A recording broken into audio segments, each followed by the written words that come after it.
Hello students, let's start with our new chapter, that is control and coordination. Last chapters में हमने life processes जो है study की थी। हमने उसमें nutrition, excretion, circulation, excretion, respiration, ये सब जो है हमने लाइफ प्रोसेसेस में डिस्कस किया था। अब ये जो जितनी भी लाइफ प्रोसेसेस हैं, तो ये क्यों इम्पॉर्टेंट है किसी भी ऑर्गेनिज्म के लिए? To maintain functions inside the living organism. तो जितने भी फंक्शंस लिविंग ऑर्गेनिजम्स के अंदर परफॉर्म हो रहे हैं, like production of energy, digestion of food, removal of excretory waste, इन सब के लिए लाइफ प्रोसेसेस बहुत ज़्यादा इम्पॉर्टेंट हैं। अब जिस तरह से हमने लाइफ प्रोसेसेस लिविंग ऑर्गेनिज्म में देखी, इसके अलावा हमने और भी बहुत कुछ ऑब्जर्व किया कि there is growth in plants and animals.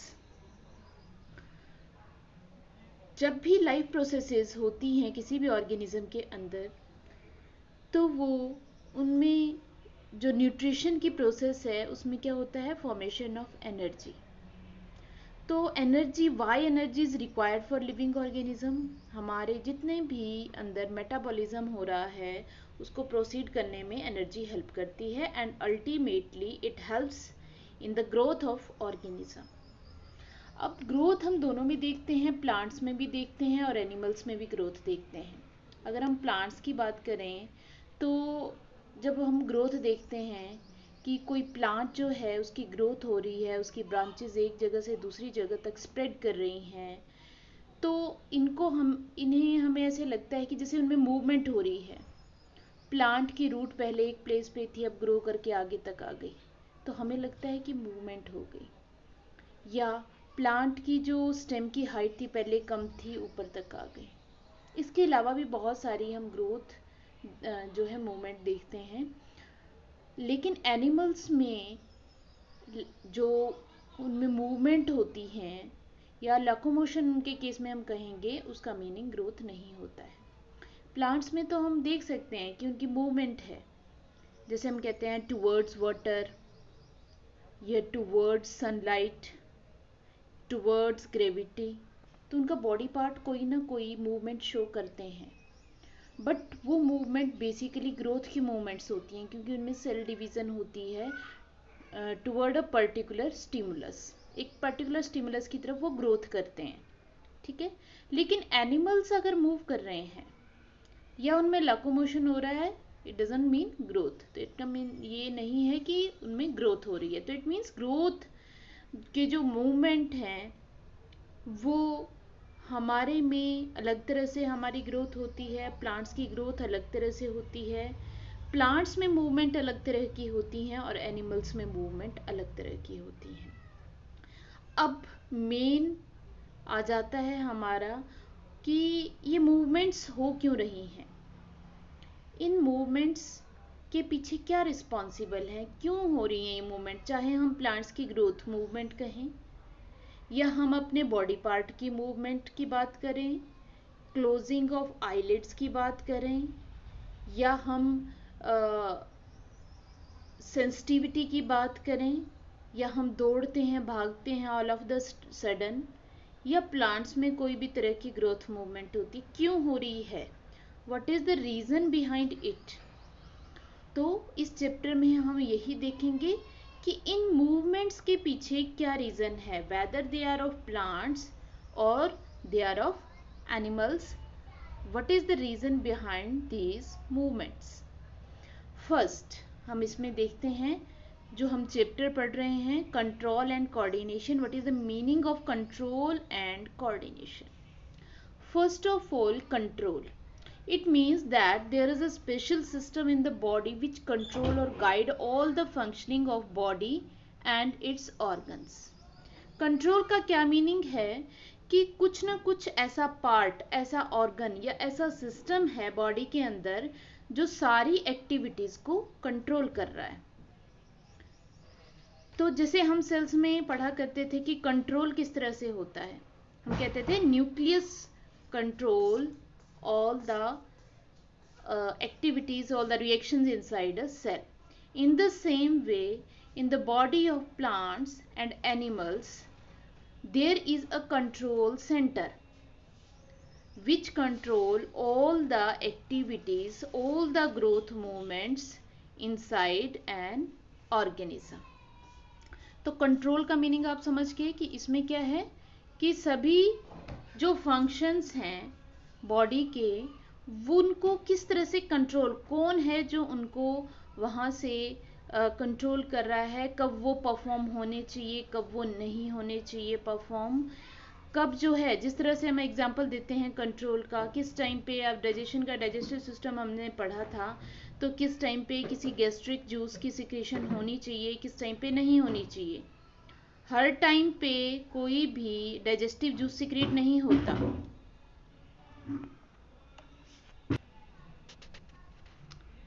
इसी तरह से हमने देखा था एक्सक्रीशन, हमने चैप्टर किया था, तो उसमें हमने देखा था कि यूरिन की जो फॉर्मेशन है, it is also different in different conditions.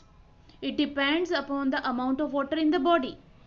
तो कौन है जो ऑर्डर कर रहा है, जो कंट्रोल कर रहा है, किस टाइम पे कितना रीएब्जॉर्प्शन होना चाहिए, किस टाइम पे कम रीएब्जॉर्प्शन होना चाहिए। It means there is a center, there is a system which giving command, जो कि कमांड कर रहा है, वो कमांड दे रहा है कि किस तरह से कंट्रोल होना चाहिए, रेस्पिरेशन कब फास्ट होनी चाहिए, कब कम होनी चाहिए, कब ज़्यादा एनर्जी की रिक्वायरमेंट है, कब कम एनर्जी की रिक्वायरमेंट है, सर्कुलेशन कितना फास्ट होना चाहिए। मीन्स मान लो कि आप दौड़ रहे हो, दौड़ लगा रहे हो, उस टाइम पे क्या होगा, आपकी मसल्स को बहुत ज़्यादा एनर्जी चाहिए, तो उस टाइम पे क्या होगा, हमारे जो लंग्स हैं उनकी जो कॉन्ट्रैक्शन है या रिलैक्सेशन है, वो क्या हो जाएगी उस टाइम पे, जो है फास्ट हो जाएगी। वो उनकी एक्सपेंशन हम कह सकते हैं, उनके अंदर के प्रेशर में चेंजेस हम कह सकते हैं, दैट इज कंट्रोल। अब next is coordination. Coordination meaning जितने भी सिस्टम्स हमारी बॉडी में प्रेजेंट है उनको एक साथ सिस्टमेटिक वे में उनको ऑपरेट करना। कोऑर्डिनेट मीन्स, कोऑर्डिनेशन का मीनिंग आपको बताती हूँ एक एग्जांपल से। जैसे हम कहते हैं कि ऑल ऑफ द सडन कि कोई भी हमारे साथ ऐसी सिचुएशन आ जाती है, जैसे कि आपके सामने कोई डॉग आ गया जो कि एकदम से आपकी तरफ दौड़ रहा है, ये एक सडन सिचुएशन है। तो उस टाइम पे क्या होगा, अगर आप भागते हो तो आपको भागने के लिए आपकी मसल्स को बहुत ज़्यादा वर्कआउट करना पड़ेगा। मसल्स वर्कआउट तब करेंगे जब उनको एटीपी मिलेगा। एटीपी कब मिलेगा, जब ग्लूकोज का ब्रेकडाउन होगा। तो ग्लूकोज का ब्रेकडाउन कब होगा, जब वहाँ पे ऑक्सीजन अवेलेबल होगी। ऑक्सीजन कब अवेलेबल होगी, जब आपकी रेस्पिरेशन बहुत ज़्यादा फास्ट होगी, ब्रीदिंग आपकी बहुत ज़्यादा फास्ट होगी। तो इसमें देखो कितने सारे सिस्टम इन्वॉल्व है, आपका मस्कुलर सिस्टम इन्वॉल्व है इस यहाँ पे, आपका डाइजेस्टिव सिस्टम जहाँ से ग्लूकोज आ रहा है, आपका रेस्पिरेटरी सिस्टम आपका इन्वॉल्व है जहाँ से O2 आ रही है। तो ये सारे एक साथ मिलके कोई प्रॉपर रिस्पॉन्स देने के लिए एक साथ वर्क करें। एक भी सिस्टम अगर वर्क नहीं करेगा तो रिस्पॉन्स नहीं दे पाओगे। तो क्या है, तो सारे फंक्शंस जो है एक साथ कोऑर्डिनेटर होके चल रहे हैं, तो that is known as coordination. तो it means there is a proper system in our body which is controlling and coordinating all the functions of the body. Now here are some important definitions. कौन सी definitions important है यहाँ पे, दो आपने हमेशा याद रखनी है। First one is stimulus and second one is response. What is stimulus, हम हमेशा, या एनिमल्स की बात करें या प्लांट्स की बात करें, हम हमेशा एनवायरनमेंट के टच में रहते हैं। या हम एक बात करें, हमारे इंटरनल एनवायरनमेंट भी है स्पेशल, एक हमारा इंटरनल एनवायरनमेंट है, एक हमारा एक्सटर्नल एनवायरनमेंट है। दोनों में कोई भी चेंज आए जिसको हमारी बॉडी फील करती है, that is known as stimulus. stimulus any change in external or internal environment to which an organism respond or react, जिसके लिए हम अपना कुछ ना कुछ रिस्पॉन्स दिखाते हैं, हम रिएक्ट करते हैं। ये एक्सटर्नली भी हो सकता है, इंटरनली भी हो सकता है। फॉर एग्जांपल लाइट है आपकी आईज में, एकदम से लाइट डाल ली आप, लाइट जो है टॉर्च की लाइट आपकी आंखों पे डालते हैं तो आप आईज क्लोज कर लेते हो। हीट है, गर्म चीज़ को टच करके पीछे हाथ कर लेते हो। कोल्ड है, ठंड आपकी स्किन फील करती है। प्रेशर है, प्रेशर को हम फील करते हैं, ठीक है। साउंड है, साउंड को हम रिसीव करते हैं। इसके अलावा एक इंटरनल आपको एग्जांपल यहाँ पे मैंने लिख रखा है, that is change in concentration of O2 and CO2 in blood. तो ये हमारे इंटरनल रिसेप्टर्स होते हैं, हमारी बॉडी के अंदर का चेंज है जो अंदर ही रिसीव किया जाता है और बॉडी के इंटरनल एनवायरनमेंट ही उसको रिस्पॉन्ड करता है। तो ये तो चेंज, बस आपने ध्यान रखना है, चेंज इन द एनवायरनमेंट।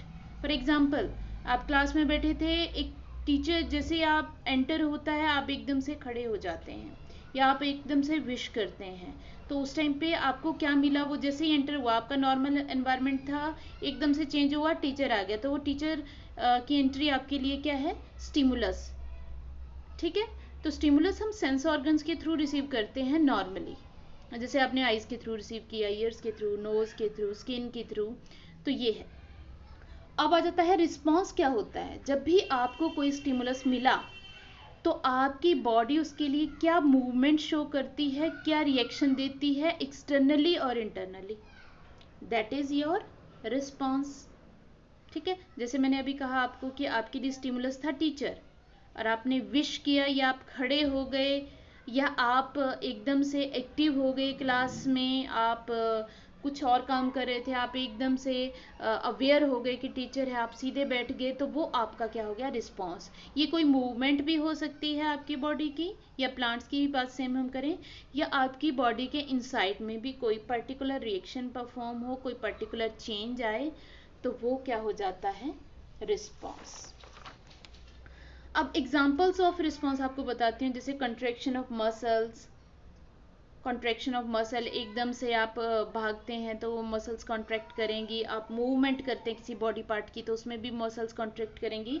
और सिक्रीशन ऑफ सम केमिकल और हार्मोन, या आपकी बॉडी में कोई एकदम से केमिकल या हार्मोन का प्रोडक्शन स्टार्ट हो गया, that is our response.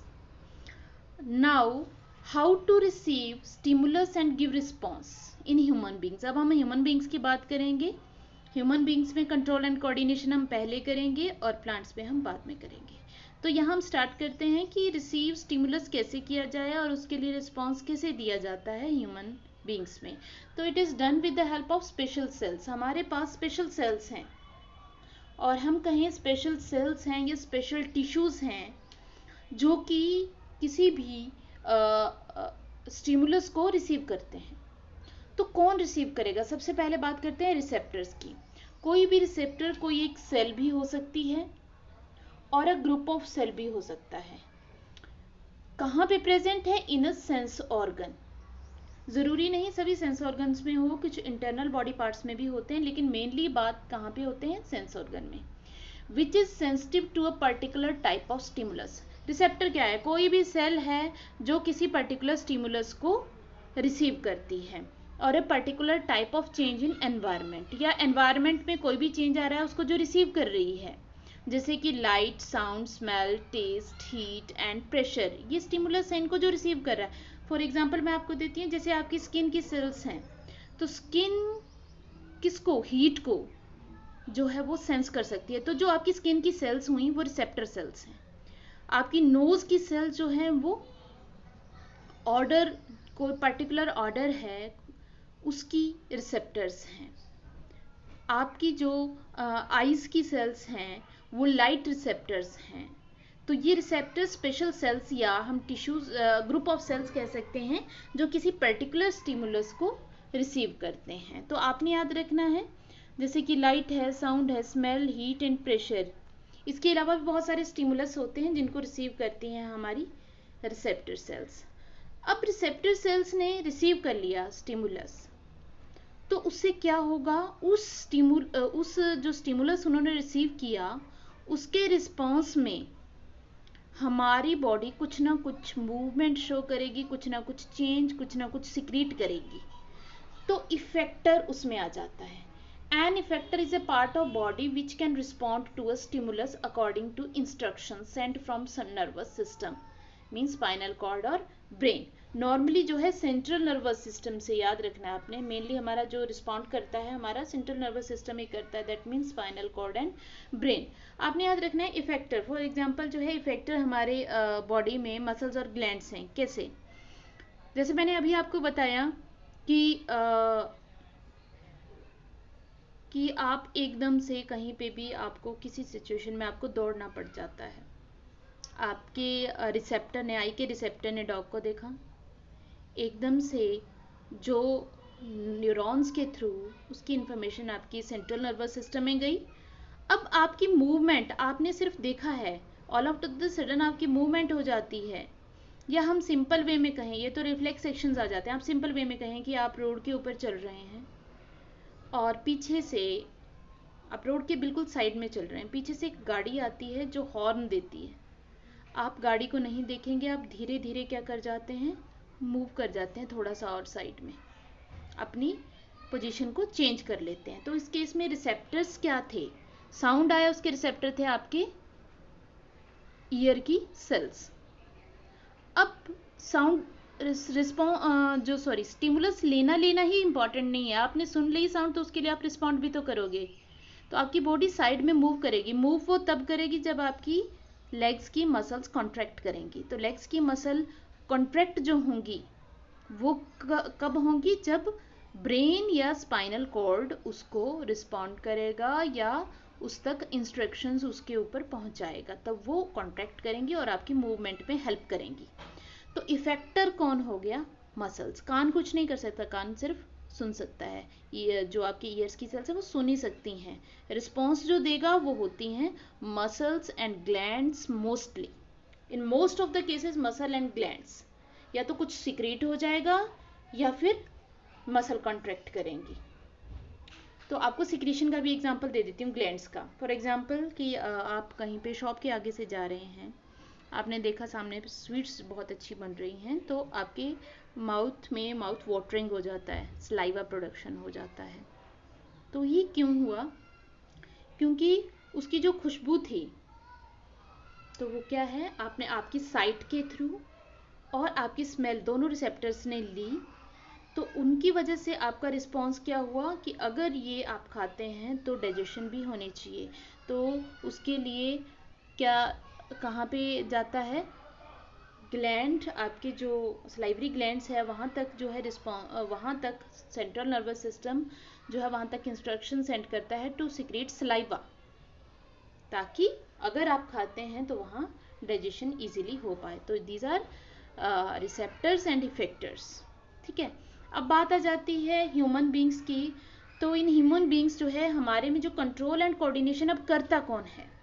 It is mainly obtained by two systems. First one is nervous system and second one is endocrine system.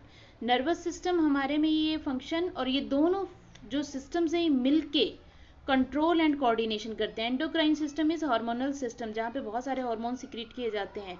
Nervous system हमारा जो है brain, spinal cord and nerves. तो ये दोनों मिलके हमारी बॉडी में कंट्रोल एंड कोऑर्डिनेशन करते हैं.